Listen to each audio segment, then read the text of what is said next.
Bonjour, nous sommes dans le site publicain1.free.fr dans une série de vidéos en préparation au mariage. Et la question que je voudrais poser dans cette vidéo est celle-ci. Est-ce qu'une mère qui a de l'autorité peut remplacer un père qui a de l'autorité? C'est une question particulièrement actuelle depuis à peu près 50 ans, depuis disons mai 68. En effet, face aux divorces qui ont fait que des mères devenues toutes seules ont éduqué les enfants, face aussi à l'autorisation d'adoption par des personnes célibataires à un certain moment donné dans l'histoire et qui, au départ, visait des adultes, qui a été évidemment élargie à des petits-enfants. Face aussi, dans les années 2013 en France et 2003 en Belgique, à l'adoption par des couples homosexuels. La grande mode a été de dire, de toute façon, ce qu'il faut à un enfant, ce qui lui suffit, ce qu'il fait qu'il sera bien élevé, c'est l'amour. On entend cela systématiquement comme un argument psychologique. Et évidemment, pour bien planter le clou, on compare des choses qui ne sont pas comparables. Par exemple, vaut-il mieux être adopté par une personne célibataire? Vaut-il mieux être élevé par sa mère toute seule? Ou par un couple dont l'homme boit, dont l'homme bat sa femme, dont la mère, par exemple, se comporterait abusivement, etc. Évidemment, la réponse, c'est qu'il vaut mieux être élevé par une personne célibataire. C'est évident. Mais la vraie question qui se pose, c'est, toutes les données étant égales par ailleurs, est-ce qu'il vaut mieux être éduqué par un couple, homme et femme, qui s'entendent bien, dont chacun joue son rôle, ou par une personne célibataire? Ou encore, par un couple homosexuel? Alors, en réalité, et toujours en se fondant dans toute cette méthode sur l'observation du réel, et aussi, parfois, sur des études de psychologie clinique, des études qui manifestent les effets, parce qu'on a du recul, les effets sur les enfants, par exemple, du divorce. Eh bien, je voudrais montrer dans cette vidéo qu'il ne faut pas à l'enfant de l'amour exclusivement. C'est très faux, c'est un a priori. Il faut à l'enfant deux amours, mais que je ne vais pas systématiquement, au moins au début de cette vidéo, caractériser comme le père et la mère, mais plutôt deux amours que je vais caractériser comme ceci. Un amour de tendresse, c'est évident, un petit enfant qui vient de naître a besoin de beaucoup de baisers, de beaucoup d'amour, d'être pris dans les bras. On a même eu des expériences qui datent du XVIIIe siècle, où un roi d'un pays de l'Est avait voulu manifester qu'un enfant pouvait être élevé uniquement avec de la nourriture. Et tous ces enfants, systématiquement privés d'amour, étaient morts. Mais je voudrais montrer aussi qu'il faut aux enfants un amour d'autorité, un amour qui met des normes, qui met des limites, qui met des repères, qui force à se dépasser, enfin, qui pousse à se dépasser. Ce serait un mot meilleur. Donc je vais montrer dans cette vidéo qu'en fait, depuis des milliers d'années, et c'est déjà dit dans le taoïsme très ancien, c'est le yin et le yang, c'est l'harmonie entre un pôle fort et un pôle doux. Les deux n'étant pas caricaturales, c'est pas une force brutale, une douceur mièvre, puisqu'il y a un point de force dans la douceur et un point de douceur dans la force. C'est cette harmonie qui est naturelle à l'homme et à la femme. Et c'est cette harmonie qui, évidemment, va au mieux donner des enfants. Alors, pour le montrer, d'abord, je voudrais manifester ce qui s'est passé en Europe, où ces recherches ont lieu, en Europe depuis, disons, 2 siècles. Au XIXe siècle, globalement, et jusque, par exemple, dans les années 50, on peut dire qu'on a assisté à une sorte d'exaltation de l'amour fort, l'amour paternel en l'occurrence, et à une sorte de mépris, d'écrasement de l'amour doux. À une certaine époque, dans toutes les civilisations européennes, ça veut dire protestantisme, catholicisme, judaïsme, dans tous ces peuples, la mère était considérée comme forgeant par sa tendresse de la faiblesse dans l'enfant. Le père, lui, qui mettait les repères, qui poussait l'enfant à se dépasser, était considéré comme quelqu'un capable de le structurer. Je peux raconter quelques anecdotes familiales. Par exemple, dans les années 40, ou plutôt 50, mon père, qui avait eu son diplôme de vétérinaire, était tout content de cela. Sa sœur va voir son père, donc le père commun aux deux, et lui demande « Et moi, qu'est-ce que j'aurai ?» Et le père de lui répondre « Toi, tu n'es qu'une fille. » Ça veut dire que, pour un homme de la guerre 14, tel qu'était mon grand-père, les valeurs masculines étaient celles qui comptaient. Et avoir une fille, c'était quelque chose de second, de moins important, et on y faisait beaucoup moins attention. À la rigueur, elle réglerait son problème par le mariage. Si je prends le milieu de Sigmund Freud, le fameux psychanalyste allemand, qui est élevé dans ce même milieu, eh bien on voit les dégâts que cela fait. Sigmund Freud, c'est une période puritaine aussi dans le judaïsme.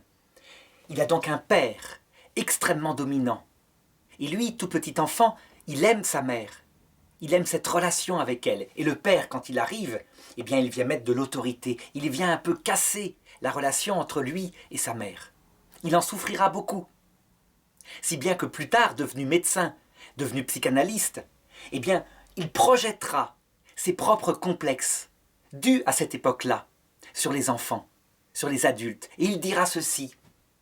L'éducation des enfants se résume à cela. C'est une relation entre le petit garçon et sa mère, une relation d'amour. Et même, il ira jusqu'à dire que c'est une relation d'attraction sexuelle. C'est vraiment en termes de sexualité qu'il en parle, c'est pas du tout métaphorique. Parce que, évidemment, à cette époque-là aussi, pas question de parler de la sexualité, c'est un sujet tabou. Et donc il y mettra toutes ses projections. Or, le surmoi, ça veut dire l'autorité du père, vient s'immiscer dans cette relation, si bien que l'enfant a une envie inconsciente et parfois consciente de tuer le père, de le faire disparaître de cette relation pour épouser sa mère. C'est le fameux complexe d'Oedipe. Et de la même façon, il expliquera cette attitude souvent soumise, repliée sur soi des filles dans cette époque-là. Il expliquera, seulement lui, il y projettera ses propres travers en disant « Elles découvrent qu'elles n'ont pas de zizi, elles font un complexe de castration, il leur manque une pièce, et du coup, elles se replient sur elles, toutes petites. » Une certaine Françoise Dolto, qui est une psychanalyste du XXe siècle, la mère du chanteur Carlos, elle va jusqu'à dire dans un de ses livres que lorsque la fille s'épanouit, eh bien, elle se forge, et ça se voit extérieurement, des phallus de substitution, donc des sexes masculins, et c'est là qu'elle trouve son équilibre. Et elle décrit comment une danseuse classique, une petite danseuse par exemple, avec des gestes gracieux du bras, quand enfin elle est elle-même, eh bien, s'est forgé un phallus de substitution, alors qu'auparavant elle a des positions repliées. En fait, cette analyse freudienne, c'est une des conséquences de ce qui se passait à cette époque-là. Une mère absente, un père tout-puissant. Les valeurs féminines d'amour, de tendresse, méprisées, écrasées. Les valeurs masculines d'honneur, de dépassement de soi, de force, exaltées. C'est un déséquilibre. Ça a des conséquences graves que personne ne peut nier. À partir des années, je dirais, 50, 60, on peut dire qu'il va se passer exactement l'inverse. C'est la grande révolution de mai 68, qui est une révolution sous forme d'une crise d'adolescence. Et on peut comprendre cette génération-là. Elle regarde le passé, l'éducation qu'ont donnée les parents. Une éducation donc paternelle. Et elle constate les conséquences. Ce sens de l'honneur, de la patrie, du dépassement de soi, du chef, du sacrifice, a donné 2 guerres mondiales. Quelle horreur!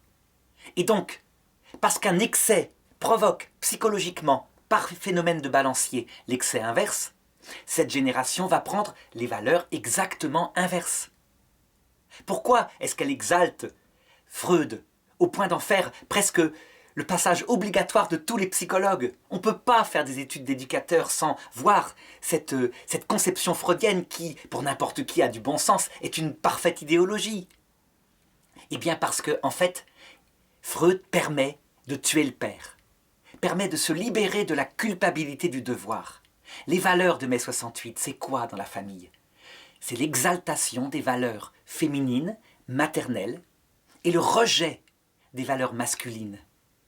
Ce qui compte à ce moment-là, c'est l'attention à ses propres pulsions. Tu es comme ça, tu es heureux comme ça, sois comme ça mon enfant. C'est la recherche du plaisir, en se débarrassant du surmoi qui vient donner un complexe de culpabilité parce qu'on en prend. C'est le goût pour la spontanéité, pour les sentiments amoureux qui sont le seul fondement du mariage, etc. Toutes ces valeurs qui sont importantes, qui sont développées par le pôle féminin, on peut dire du cœur humain, mais qui, en rejetant tout ce qui est repère, sens de l'honneur, dépassement de soi, etc., va donner une génération extrêmement fragile, qui certes est libre, la liberté c'est une valeur féminine, mais qui, à côté de cela, ne sait pas quoi mettre dans sa liberté, qui voudrait par exemple réussir une famille plus tard, et puis, confronté aux épreuves naturelles du couple, à savoir, à un moment donné, le sentiment baisse, ne peut pas tenir, et donc c'est un divorce sur deux. Et on voit se développer une espèce de recherche des jeunes par rapport à des repères. Quelquefois dans l'absurde, on voit des jeunes, par exemple, qui confrontés à un christianisme, à un humanisme complètement libre, vont chercher des repères dans l'islam et quelquefois dans l'islamisme le plus rigoureux, parce que c'est net, c'est comme ça, c'est ton devoir, tu obéis à une règle. Et ça vient combler une angoisse du cœur. Lorsqu'on demande à n'importe quel nounou, une éducatrice qui n'a pas forcément fait des études, qui n'a pas forcément étudié le freudisme, qui simplement connaît les enfants, qu'est-ce qu'elle va répondre par rapport à ces deux conceptions? Eh bien, elle va répondre qu'il faut aux enfants, et ce, dès la naissance, deux amours complémentaires, indispensables. Je dis bien dès la naissance. Si on commence à mettre l'amour d'autorité à 2 ans, eh bien on sait ce que ça donne, la difficulté à imposer des règles à un enfant qui a été tout dans la spontanéité tout petit.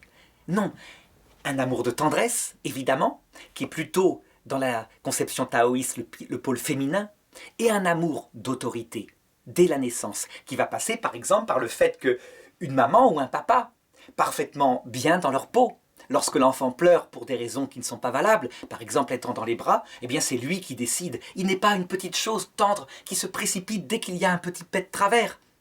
Il est quelqu'un qui a une autorité, qui est le maître et qui l'impose avec évidemment douceur. Il y a de la douceur dans l'autorité. Et résultat, pour l'enfant, il y a une structure qui rassure.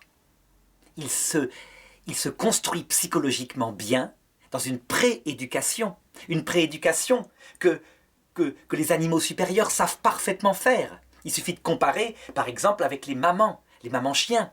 Alors, ce n'est pas pour comparer un enfant avec un petit chien, mais au début, dans la prééducation, c'est une mise en place de la psychologie. Et la maman chien sait parfaitement comment il faut beaucoup de tendresse et comment est-ce qu'il y a des règles, on ne tète pas n'importe quand, et quand on mordille et qu'on fait mal au sein parce qu'on a tété un peu dur, eh bien, elle sait sanctionner avec éventuellement un petit coup de dent, au point que si un petit chien est sevré trop tôt de ces deux amours que la maman apporte, eh bien ça n'ira pas du tout. Il ne sera pas possible de le garder dans une famille. C'est un chien qui ne sait pas se contrôler. Alors évidemment, un petit enfant n'est absolument pas comparable à un petit chien dans la suite. Ça veut dire que la suite des événements dans l'éducation, elle consiste à un âge où il va poser ses noms pour établir sa liberté. C'est l'âge du nom. C'est un âge qui va à peu près de 1 an et demi, 2 ans à 5 ans. Et là, l'amour de tendresse va compter toujours, mais aussi l'autorité. L'autorité qui met des règles simples, mais qui les impose, avec une certaine souplesse, comme toujours, et qui peut parfois utiliser la fessée. Le grand débat perpétuel sur l'interdiction totale de la fessée, qui serait abominable, qui serait le moyen de la violence. Ce grand débat vient d'une psychologie exclusivement féminine, qui va regarder les droits de l'enfant, son plaisir immédiat, et qui va mettre de côté ce qui impose des règles. Or, un enfant dans le 2e âge, parfois, si l'explication ou le fait de gronder marche, parfois, une petite fessée, évidemment, met les choses en place sans qu'il y ait de discussion. Et enfin, il y a dans l'enfance le 3e âge, l'âge de raison, où là, il va y avoir des explications qui vont être reçues par l'enfant si l'autorité et l'amour ont été posés dans le 1er et le 2e âge. Voilà ce que c'est une nounou qui a du bon sens. Alors cela, fort heureusement, beaucoup de mamans l'ont compris. Dans cette époque, après mai 68, où des mères se sont retrouvées confrontées à élever seules leurs enfants, elles ont bien compris que le pôle masculin était complémentaire. Elles l'ont souvent compris dans la douleur de leur expérience. Seulement la question qui se pose actuellement, en tout cas dans les médias, est-ce qu'une mère peut exercer l'autorité d'un père? Est-ce qu'une mère qui a de l'autorité peut remplacer un père qui aurait de l'autorité? Eh bien, la grande mode consiste à dire que bien sûr que oui. À la rigueur, dans la théorie du genre, qui consiste à dire que la partie sexuelle n'influence que la reproduction biologique, que tout le reste est une question de volonté, de liberté. Elle dira, évidemment, une mère peut décider d'appliquer des règles qui vont permettre à l'enfant de sortir de la maison, de se dépasser, d'avoir le sens de l'honneur, etc. Seulement, même si c'est vrai, parce que l'être humain est souple pour un certain nombre de cas, la réalité, c'est que la nature de l'homme et de la femme, dans leur généralité, ça veut dire pas à 100%, mais à 80%, elle n'est pas comme ça. Je veux dire par là que l'autorité d'une mère qui a de l'autorité, tout le monde ou presque en fait l'expérience, c'est une autorité inquiète. C'est une autorité inquiète, par exemple, lorsque l'enfant part à un camp de jeunesse, elle va avoir tendance à imposer 30 paires de chaussettes s'il y a 30 jours. L'autorité d'un père, c'est une autorité qui sépare, qui fait se séparer l'enfant de l'inquiétude de la mère, pour que l'enfant prenne son autonomie. Et lui, il va enlever 28 paires de chaussettes, en disant « tu en laveras un pendant que tu porteras l'autre ». Oh, à la rigueur, mettons-en 3. Mais c'est comme ça. Ce sont véritablement des orientations fondamentales de la nature humaine. Alors certains diront, mais les pères, depuis 50 ans, on les voit plus agir comme ça. Ils se transforment en des deuxièmes mamans, des papapoules. La réponse est vraie. Les pères, véritablement en Occident, ont subi une loi de terreur intérieure, qui s'est traduite par cela, la peur de perdre leur épouse, la peur qu'en étant masculin, donc en ayant une certaine autorité, eh bien, devant une épouse libre de partir au jour le jour, elle ne s'en aille du jour au lendemain. Et cette peur, véritablement, elle a des raisons d'être. On sait que 8 divorces sur 10, l'initiative vient de la jeune femme, qui s'en va souvent parce que, sentimentalement, elle n'est pas bien avec cet homme qu'elle a aimé au départ. Résultat, pour plaire à leur femme, les hommes ont très souvent joué en étant adaptés parfaitement à leur psychologie, en étant, au plan du cœur, une deuxième femme dans la famille. Qui est-ce qui a payé cette chose-là? Eh bien, ce sont souvent les enfants. Et du coup, parce qu'on ne distinguait pas bien les rôles, on en est arrivé à dire que tout était interchangeable. Très souvent d'ailleurs, les pères auraient bien voulu exercer quand il le fallait une autorité. Mais pour ne pas avoir d'histoire, ils laissaient la responsabilité de l'éducation aux enfants, ce qui faisait à la mère une double journée quand elle travaillait. Et eux, eh bien, ils faisaient leur rôle de père par leur travail, en amenant une certaine sécurité matérielle en plus. Or, lorsqu'on tombe sur des pères qui jouent leur rôle de père, et qui donc sont entrés dans un véritable dialogue, éventuellement confrontation avec leurs femmes, pour que chacun respecte la grâce, entre guillemets, de l'autre, sa façon naturelle de procéder. On constate que les enfants sont particulièrement sains, S-A-I-N, particulièrement bien élevés. Je veux dire par là qu'aucun des deux n'a raison, mais les deux ensemble.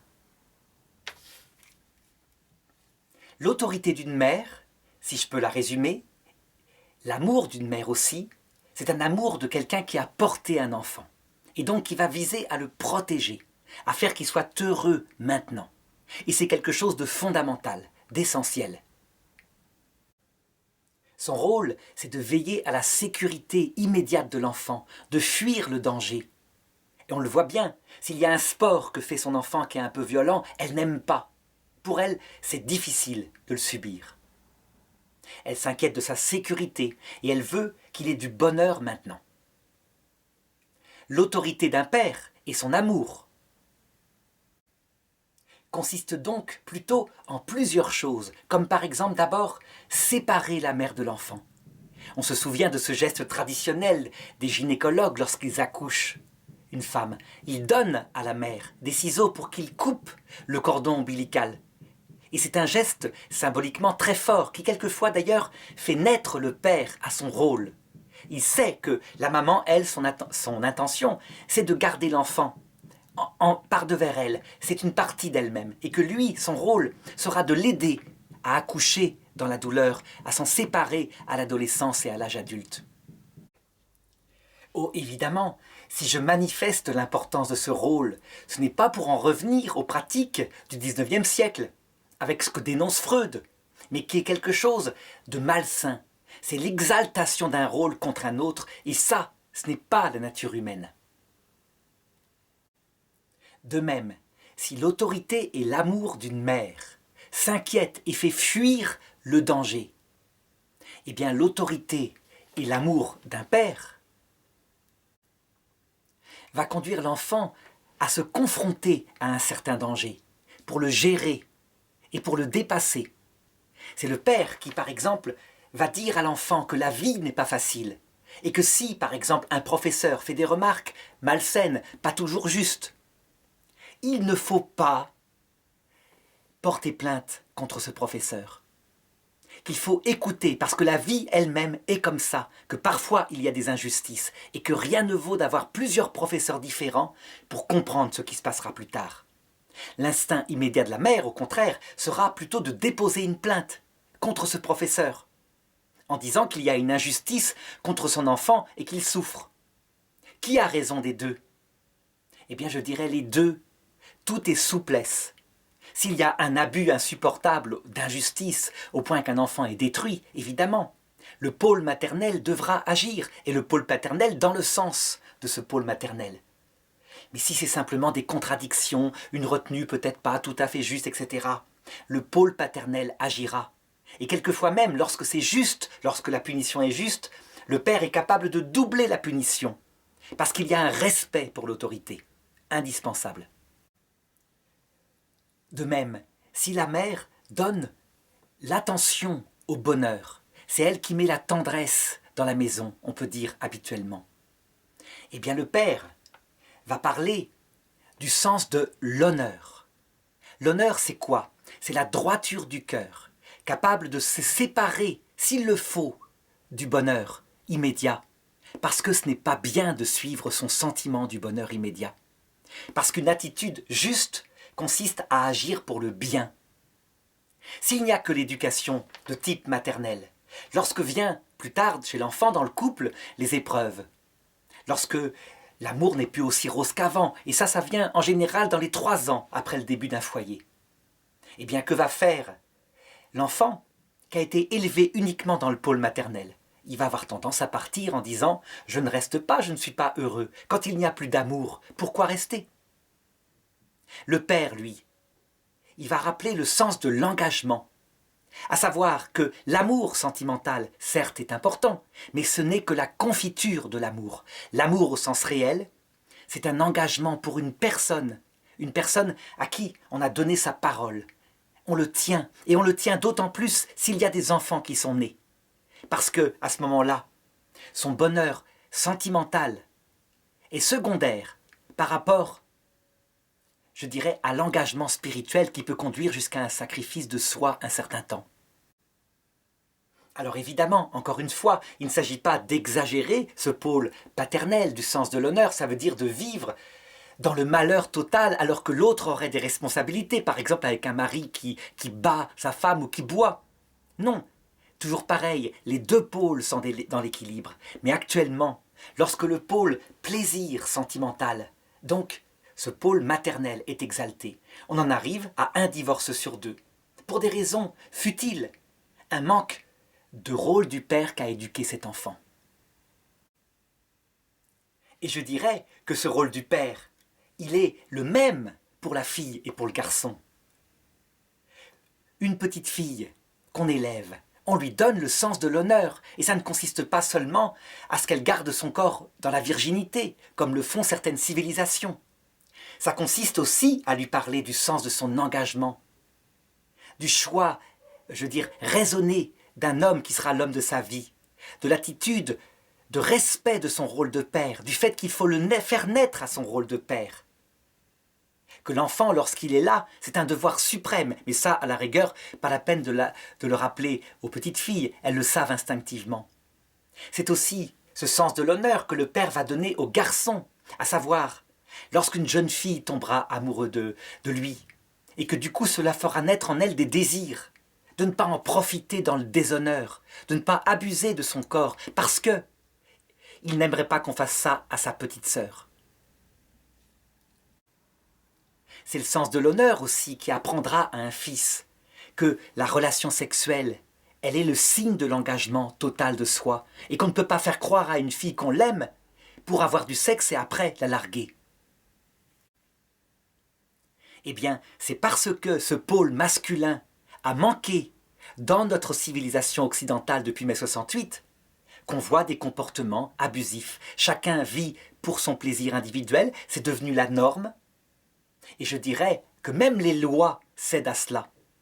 À savoir, par exemple, l'adoption par des personnes célibataires ou par des couples homosexuels, qui pensent qu'un enfant, on verra bien comment il réagira, il ira très bien puisqu'il n'a besoin que d'amour. En fait, on sait très bien au fond de sa conscience, les lesbiennes le savent très bien qu'il faut un pôle masculin. Elles essayent de le faire. Elles pensent pouvoir le faire en mettant un frère, un oncle. Mais elles savent très bien profondément que l'autorité d'un frère, d'un oncle, c'est pas l'autorité d'un père qui a donné la vie. Et donc, que conclure par rapport à cette vidéo? Eh bien, première chose, qu'il faut absolument sortir maintenant de cette négation de la nature humaine qui a lieu en Occident depuis 200 ans. Et qui fait que, alors qu'on sait à l'avance ce que cela donnera, eh bien on le fait quand même en disant « rien n'est prouvé ». On sait parfaitement ce que donnera l'absence du père dans la famille, on le voit déjà. On sait aussi ce que donnera l'absence d'une mère pour des couples, je dirais, homosexuels masculins. Il faut en revenir à un moment donné à une forme d'écologie de l'être humain. L'être humain a une nature. Et cette nature, il faut cesser de la bafouer par des expérimentations dans tous les sens, comme si la liberté suprême de l'esprit pouvait changer le reste de l'individu humain. Deuxièmement, il faut être assez souple avec ce que j'ai dit, à savoir, est-ce que les enfants qui seront élevés par des couples de lesbiennes, par des mamans célibataires, est-ce que ces enfants seront tous ratés? La réponse non. Bien sûr que les enfants sont capables d'adaptation, de compréhension d'eux-mêmes. Bien sûr que les enfants ont montré depuis 50 000 ans la souplesse de la psychologie humaine. Cependant, si on remet ce sens de la responsabilité qui est une valeur masculine, finalement, non pas que les femmes soient irresponsables, c'est pas ça que je veux dire, mais cette responsabilité, ce sens de la responsabilité qui dépasse l'immédiateté de la recherche du bonheur. La responsabilité de la maman, comme je le disais, vise au bonheur immédiat. Celle du papa à la réussite de toute la vie. Il faut que les mères reprennent le sens de ce qu'elles sont et qu'elles cessent de croire qu'elles ont toute la plénitude de l'intelligence éducative. Mais il faut que les pères, eux aussi, renaissent à leur rôle de père, qu'ils le comprennent dans leur intelligence, qu'ils comprennent pourquoi leur nature corporelle est-elle si fortement dans l'application de l'autorité, dans le goût pour le dépassement de soi, et qu'il faut qu'ils comprennent que c'est une chose complémentaire. Donc au-delà de cette guerre des sexes, il faut que chacun naisse à lui-même. Et ceci pour le bien suprême de l'enfant, qui est le petit être faible, et qui seul compte. Je dirais que son bonheur immédiat, c'est quelque chose de relatif par rapport à ce que les chartes fondamentales des droits de l'enfant ont mis en avant.